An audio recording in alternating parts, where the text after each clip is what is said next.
Buenas tardes, mi nombre es Sebastián y hoy vamos a hablar de la cirrosis o daño hepático crónico, en su historia natural, el estudio que tenemos que hacerle, cuál es el manejo del paciente ambulatorio que está estable y sus profilaxis. Para definir la cirrosis es una entidad clínico-patológica que corresponde al estadio final común y estereotipado de la fibrosis hepática progresiva, causada por diferentes injurias hepáticas. Se caracteriza por la distorsión de la arquitectura hepática con fibrosis y nódulos de regeneración, lo que lleva a compromiso de funciones de la síntesis hepática, a hipertensión portal y a aumento del riesgo de hepatocarcinoma. Y es muy importante para nosotros como internistas porque es una enfermedad frecuente con múltiples etiologías que deben ser estudiadas para buscar causas reversibles. Está asociada a complicaciones graves que deben ser prevenidas con adecuado cuidado y profilaxis. La prevalencia de la cirrosis es de un 5% según el autorreporte de la Encuesta Nacional de Salud realizada entre el 2016 y 2017 en nuestro país.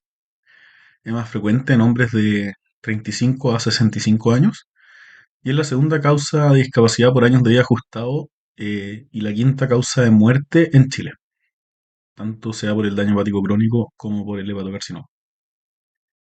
Según un estudio multicéntrico en Chile, el año 2008 es más o menos antiguo, las causas más frecuentes son por alcohol, casi la mitad, un 46%, por virohepatitis C, criptogénica, por hepatitis autoinmune y por metabólica en el fondo, que actualmente la metabólica es la que es la número uno a nivel mundial. Sobre la fisiopatología, vamos a partir hablando de la morfología hepática. Eh, el hígado está conformado por los hepatocitos que se ordenan en torno al sinusoide hepático, que en el fondo comunica la vena porta con las venas centrolobulares. Estas drenan después hacia las venas subrahepáticas. El polo basal del hepatocito está orientado hacia el sinusoide hepático. El espacio entre ambos se denomina espacio de Dice o perisinusal, donde se encuentran las células estrelladas. El polo apical está orientado hacia los canalículos biliares que drenan hacia los conductos biliares y luego hacia la vía biliar. La arteria hepática aporta irrigación, especialmente a la vía biliar, y luego drena hacia las venas centrales. Por el proceso de fibrosis y cirrosis es que ante la injuria hepática sostenida en el tiempo se empieza a generar inflamación, liberación de mediadores inflamatorios por las células de Kupffer, que son macrófagos sinusoidales, perdón, eh, en los hepatocitos y las células endoteliales. Y esto activa las células estrelladas, que son fundamentales en la fibrogénesis hepática, ya que estas son las encargadas de la mantención de la matriz extracelular hepática en condiciones fisiológicas, y estas se activan transformándose hacia miofibroblastos. De esta forma aumentan su producción de colágeno y matriz extracelular, generando fibrosis, además de mayor hipertensión portal por acción del alfa-1. Esto distorsiona la arquitectura vascular con capilarización sinusoidal y pérdida de fenestraciones y formaciones de nódulos de regeneración. Esto lleva a una disfunción hepatocelular, que es la pérdida de fenestración del sinusoide hepático, disminuye el intercambio de nutrientes y productos de degradación. Esto, asociado a la necrosis hepatocelular, lleva a la disfunción hepatocelular caracterizada por disminución de la función hepática, disminuyendo la capacidad de síntesis, de neoglucogénesis, de metabolización, de depuración y excreción. Sobre la hipertensión portal, esto básicamente es que la presión portal depende de la resistencia hepática al flujo sanguíneo y del flujo esplácnico portal. En la cirrosis hay un aumento de la resistencia por dos mecanismos distintos. Una estructural, que es el 70% del componente de aumento, que es dado por la fibrosis, por trombosis, por distorsión vascular. Y hay una que es dinámica, que es un 30% que tiene que ver con el tono vascular intrahepático. De este aumento de la resistencia hay aumento de la presión portal y como mecanismo compensatorio se liberan mediadores vasodilatadores como el óxido nítrico y angiogénicos también, como el VEGF. Estos producen una vasodilatación del territorio esplácnico y también producen colaterales portosistémicas que reducen la presión portal. Generalmente con gradientes sobre 10 milímetros de mercurio empezamos a ver esto. Estos pueden comprometer todo el tubo digestivo, pero se producen con mayor frecuencia en el esófago distal, donde además la posición es más superficial dentro de la mucosa. Además, estos mediadores de vasodilatación producen obviamente una vasodilatación sistémica que genera hipotensión, generando una disminución del volumen circulante efectivo, activando sistemas neuromorales, vasoconstricción y activación del sistema renina-angiotensina-aldosterona. Esto llega a producir retención hidrosalina, aumenta el gasto cardíaco y genera un estado hiperdinámico que aumenta la presión sistémica portal. Todo esto eventualmente genera consecuencias de la hipertensión portal, como lo son la citis, las varices esofágicas, el síndrome hepatorrenal, el síndrome hepatopulmonar y el porto pulmonar, entre otros. Hablemos de las distintas etiologías que tiene el daño hepático crónico. En primer lugar, el alcohol. Se describe que es como hasta un 40% de la cirrosis habitualmente en Chile. Es de las principales causas en todos lados. Y predomina en hombres. Un 56% de los casos es en hombres. Tiene que ver con un consumo crónico y que es dosis dependiente. Luego tenemos las alteraciones metabólicas, la esteatopatitis asociada al síndrome metabólico. Actualmente es la causa más frecuente del mundo. A pesar de que solo el 10% de los pacientes desarrollan cirrosis, la carga de enfermedad metabólica es muy alta. Existe actualmente una nueva clasificación que habla un espectro entre la alteración puramente metabólica y la alteración con OH, pasando entre medio por esta disfunción alcohólico-metabólica, ¿no? Las causas virales, está el virus C y el virus B. El virus C más importante entre los dos, que tiene baja endemia, pero tiene mucho riesgo de desarrollar cirrosis. Y tiene un riesgo particularmente alto de hacer hepatocarcinoma. La transmisión es sexual y parenteral cuando hacían transfusiones sin el estudio previo. Esto es, al menos acá en Chile, antes de 1990. El virus B, en cambio, tiene baja endemia, pero alta transmitabilidad. Y solamente un 5% de los virus B desarrollan infección crónica. Y dentro de esto, un 20% daño hepático crónico. También tiene un riesgo alto a hacer hepatocarcinoma, pero es mucho menor la cantidad de cirrosis por virus B. Sobre la etiología autoinmune, tenemos tres causas. La hepatitis autoinmune, que es un 10% de los casos de cirrosis, que es una necrosis hepatocelular inducida por autoinmunidad. Predomina en mujeres entre 10 y 30 años o entre 50 y 60, y da una alteración de un patrón más hepatocelular. Sobre la colangiopatía biliar primaria, es un 6% de los casos de cirrosis aproximadamente. Hay una destrucción de la vía biliar pequeña con inflamación de los conductos interlobulares y el espacio portal de etiología autoinmune. Se sospecha en mujeres entre 40 y 60 años con prurito y con otra enfermedad autoinmune asociada. Por último, la colangitis esclerosante primaria es una muy baja prevalencia, una enfermedad de la vía biliar autoinmune con colestasia crónica y progresiva. Se sospecha en pacientes que tienen colitis ulcerosa y da pruebas hepáticas con colestasia. Hay alteraciones genéticas que pueden provocar cirrosis, como son la hemacromatosis, la enfermedad de Wilson o el déficit de alfa-1 antitripsina. Y también hay alteraciones vasculares, como lo son la cirrosis cardíaca en el fondo, por aumento de presión retrógrada, o el síndrome de Urticaria, que es una trombosis del territorio suprahepático. Hay drogas que pueden provocar daño hepático crónico, habitualmente mencionadas la amiodarona, el metotrexato, la vitamina A. Y pese a todas estas distintas etiologías que comentamos, tenemos también una cantidad no menor de casos que quedan como diagnóstico criptogénico, entre un 10 y un 15%. Esto está en disminución y lo que se piensa habitualmente es que serían pacientes con carga metabólica asociada. ¿Cuál es la clínica de estos pacientes? Sobre la anamnesis les vamos a preguntar, como anamnesis remota, sus comorbilidades: hipertensión, diabetes, obesidad, si tienen colitis ulcerosa, si tienen otra enfermedad autoinmune, si tienen enfermedad cardíaca, medicamentos que han tomado. Cualquiera medicamento raro en el fondo tenemos que buscarlo en la página de internet Libertox, que nos ayuda a buscar si es que ese medicamento está asociado o no a falla hepática. Hay que preguntar por los hábitos, sobre todo en consumo de alcohol. Es distinto la cantidad de gramos semanales que se considera de riesgo si es que hombre o mujer, siendo los hombres necesaria una dosis más alta. Hay que preguntar hábitos sexuales por la transmisión de ciertas enfermedades.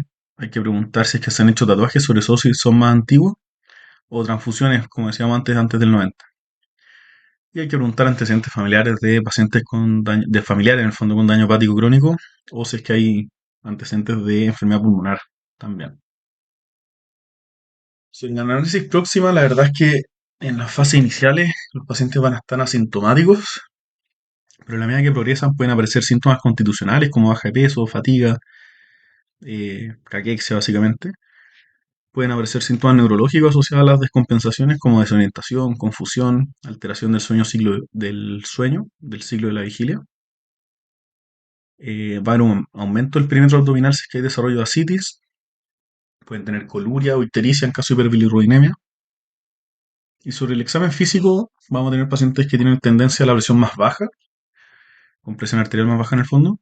Eh, Podemos encontrarlos desorientados, bradisíquicos, con asterixis. Vamos a buscar los clásicos estigmas de daño hepático crónico, como las telangiectasias, la distribución ginecoide del vello, la ginecomastia, la circulación colateral. Vamos a ir a buscar dirigidamente la citis, si es que el hígado es nodular, si es que es pequeño. Vamos a buscar esplenomegalia. Vamos a buscar edema de extremidades inferiores, si es que tienen alteraciones en las manos, como la palma hepática, o si tienen equimosis, ictericia, hiperpigmentación o piel seca. Para el diagnóstico, vamos a pedir un laboratorio amplio, primero general. En el hemograma vamos a ver si es que hay trombocitopenia, que es lo más frecuente, que habitualmente nos traduce hiperesplenismo, o en el fondo es consecuencia de la hipertensión portal. Eh, Puede haber anemia, que es multifactorial. Hay varios mecanismos por los cuales hay anemia en el daño hepático. En general, habitualmente a macrocitosis o aquinocito. Vamos a solicitar prueba hepática, donde la verdad es que pueden estar normales, sobre todo en fase más compensada, pero van a ir progresando según la evolución del daño hepático. La bilirrubina es un factor pronóstico y hay algunos datos particulares que nos pueden ayudar, por ejemplo, si es que hay una relación de GOT sobre GPT mayor a 2, sugiere que es consumo de OH. Al igual que si hay un aumento de la GGT aislada, habla de OH crónico. La albúmina va a tender a disminuir a medida que progresa la enfermedad por disfunción hepatocelular. También es un factor pronóstico. Vamos a solicitar pruebas de coagulación, donde el INR o el tiempo de protrombina va a estar alterado por un déficit de factores de coagulación, que son de síntesis hepática. El único factor que podría estar normal es el factor 8 porque tiene producción endotelial. Va a haber déficit de proteína C y proteína S y va a aumentar así la expresión de factor de von Willebrand y el factor 8 endotelial. El INR que está alterado no va a reflejar un estado de anticoagulación porque hay un rebalance de la hemostasia. El TTPA o tiempo de tromboplastina activada va a estar generalmente normal y el fibrinógeno va a tender a estar bajo porque es de síntesis hepática también. Vamos a solicitar función renal, donde la creatinina tenemos que tener un basal para calcular en MELD y obviamente nos va a ayudar a hacer seguimiento en caso de que hayan disfunciones renales. Vamos a solicitar electrolitos, donde la hiponatremia se ve en daño hepático avanzado eh, por la incapacidad de secretar agua libre, de excretar en el fondo, por riñón. Vamos a ver también hipocalemia, que muchas veces está asociado a nuestros fármacos que leemos. Eh, Vamos a solicitar inmunoglobulinas, que habitualmente es un aumento global por gamapatía policlonal. Hay algunos casos como la hepatitis autoinmune donde puede haber una elevación aislada de IgG. Sobre el estudio etiológico, la verdad es que es fundamental para la terapia, es pronóstico, nos da riesgo de hepatocarcinoma y nos ayuda a hacer consejería genética. Habitualmente siempre está la recomendación de hacerlo según sospecha, pero de entrada en el fondo y prácticamente a todos los pacientes les vamos a solicitar como parte metabólica una glicemia, una hemoglobina glicosilada y un perfil lipídico. Para el estudio de viruses vamos a pedir el antígeno de virus B, la serología anticore de virus B y la serología antivirus C. Del estudio autoinmune en general es según sospecha, pero depende un poco del centro si es que se hace siempre o según paciente. Vamos a solicitar el ANA, asma, AMA, ANCA por IFI, eh, y está recomendado sobre todo no por prevalencia, pero sí por que es barato y de fácil accesibilidad, hacer un perfil de fierro, que nos va a ayudar habitualmente nos va a ayudar a descartar hemocromatosis. El resto hay que hacerlo si es que hay una sospecha ya más fundamentada y más dirigida. Sobre las imágenes vamos a solicitar una ecografía abdominal como primera línea, nos va a ayudar a mirar la morfología hepática, que puede tener alteraciones asociadas al daño hepático, como que sea un hígado nodular o una hipertrofia del caudado.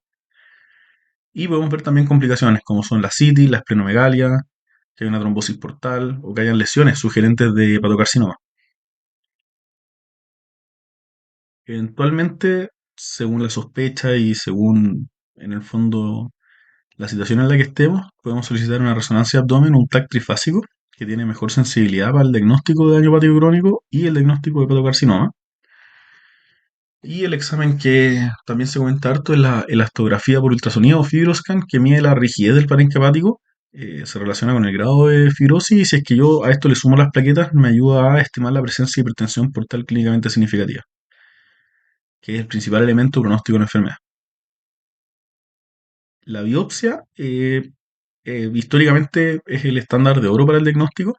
No se hace de forma rutinaria, es solamente si es que hay duda diagnóstica, si es que no tengo clara la etiología en el fondo, eh, y en algunos casos de hepatopatía autoinmune, porque me ayudará a definir si es que hay indicación de corticoides sistémico.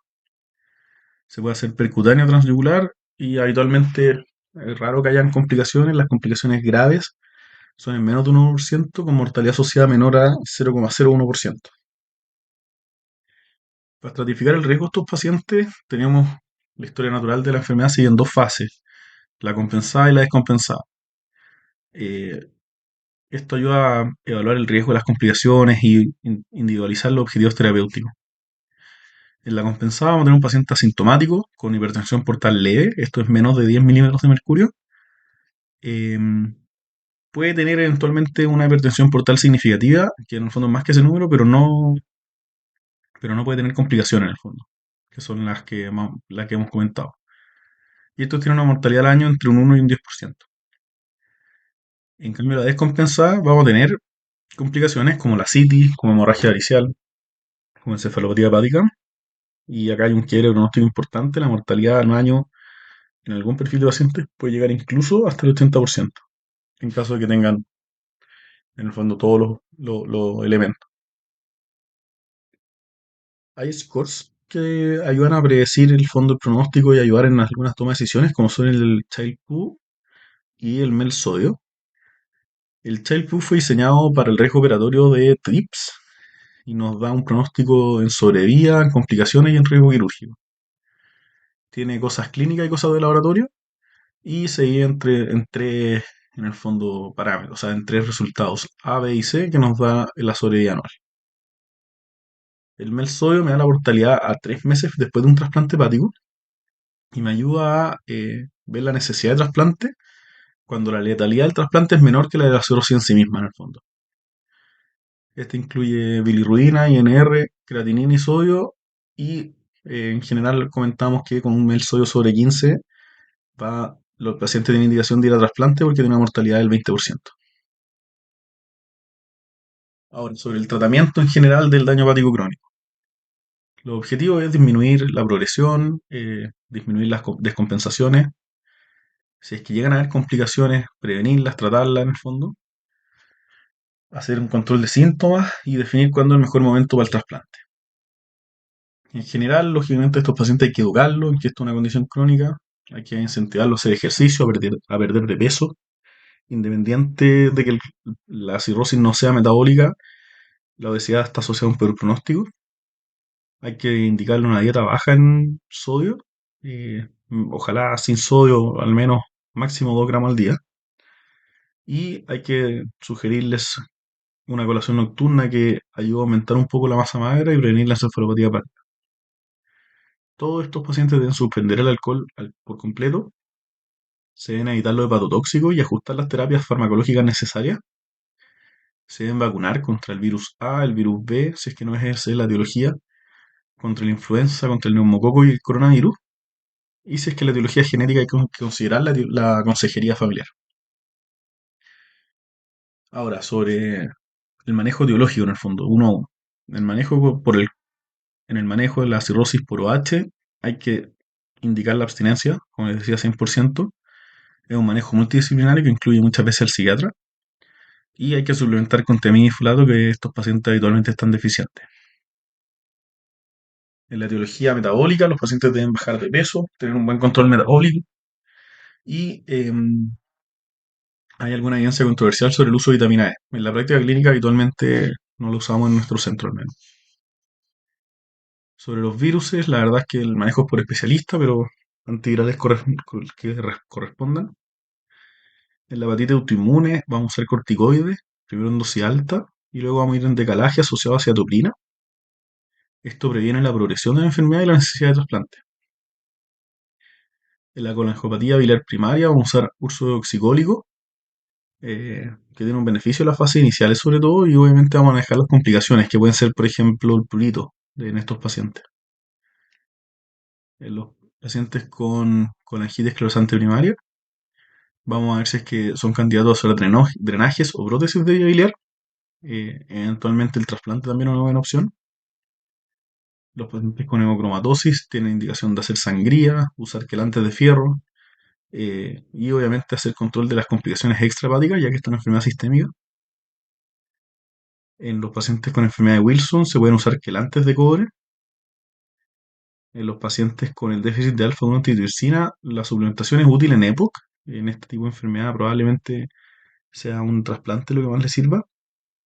Y en los pacientes que tengan Budd-Chiari, la anticoagulación sería lo indicado. El trasplante hepático es la principal intervención que modifica la sobrevida en el daño hepático crónico descompensado. Como comentamos antes, hay que considerarlo siempre en mel sodio sobre 15 o eventos determinantes de descompensación o hepatocarcinoma que cumpla con los criterios de trasplante. Los más habituales son los de Milán, que es una lesión única menor a 5 centímetros, o máximo 3 lesiones pero menores a 3 centímetros. Los menores de 70 años, sin otra comorbilidad ni trastorno de uso de sustancias, sino quedan contraindicados. Y en general se describe que la mortalidad periquirúrgica es hasta un 10% y la sobrevida al año entre un 85 y 90%. Ahora, sobre el screening y profilaxis de las complicaciones, primero en la cefalopatía hepática tenemos que asegurar deposiciones diarias 2 a 3 al día con uso de laxantes como lactulosa, polietilenglicol o rifaximina, que es un antibiótico. Sobre el hepatocarcinoma, el screening está recomendado cada 6 meses con ecografía abdominal. El biomarcador, la alfa-fetoproteína es mala, la verdad es que no se usa de forma aislada. Estudiar si es que sale sospecha de hepatocarcinoma tiene que ser con resonancia o contacto trifásico. Y el tratamiento, como comentamos recién, el trasplante según lo escrito. Si es que hay contraindicación del trasplante, se puede usar quimioembolización, inhibidores de la tirosinquinasa o inhibidores de la angiogénesis. En varices esofágicas, el screening es a través eh, de endoscopía al diagnóstico, salvo que tengamos un fibroscan tranquilizador, que tiene que ver, como hablábamos antes, con el resultado del fibroscan y las plaquetas. Las profilaxis, sobre las varices esofágicas, hay profilaxis primaria que está indicada si es que hay hipertensión portal clínicamente significativa, y ahí vamos a usar un beta bloqueador no selectivo. El fármaco de elección es el carvedilol. Y el objetivo es, en el carvedilol, una dosis de 12,5 miligramos al día, y si usamos propranolol, que es el que se usaba antes, vamos a intentar titular contra frecuencia cardíaca, que tenga una frecuencia peri 55-60. Si es que el paciente ya sangró, la profilaxis secundaria es con beta bloqueo no selectivo, como recién comentamos, más ligadura, o algunos pacientes pueden ser candidatos a TIPS. El seguimiento depende si la cirrosis está compensada o descompensada y si es que sigue presente o no la etiología que hizo que el paciente tuviera cirrosis. En los pacientes con ascitis, en el fondo pueden desarrollar peritonitis bacteriana espontánea. El menor manejo de profilaxis para esto es que no haya ascitis, para eso vamos a usar diuréticos, que son furosemida y espironolactona como manejo de elección combinado. Y hay profilaxis de PBE dirigida si es que hay ascitis con antibióticos, en general quinolonas. La profilaxis primaria eh, tiene que ver con la cantidad de gramos que hay de proteínas en el líquido acídico al pincharlo, bajo 1 gramo por decilitro siempre, o bajo 1,5 gramos en caso de tener falla renal o un daño hepático crónico avanzado. La profilaxis secundaria es para reducir la recurrencia de PBE, todos tienen indicación. Y hay una profilaxis durante un episodio de hemorragia digestiva, que es cuando un paciente llega a una hemorragia digestiva. En el fondo, damos antibióticos que no solamente disminuyen el riesgo de PBE, sino que también de todo tipo de infección. Y acá vamos a usar ceftriaxona. El resto de las complicaciones los vamos a ver en otro resumen.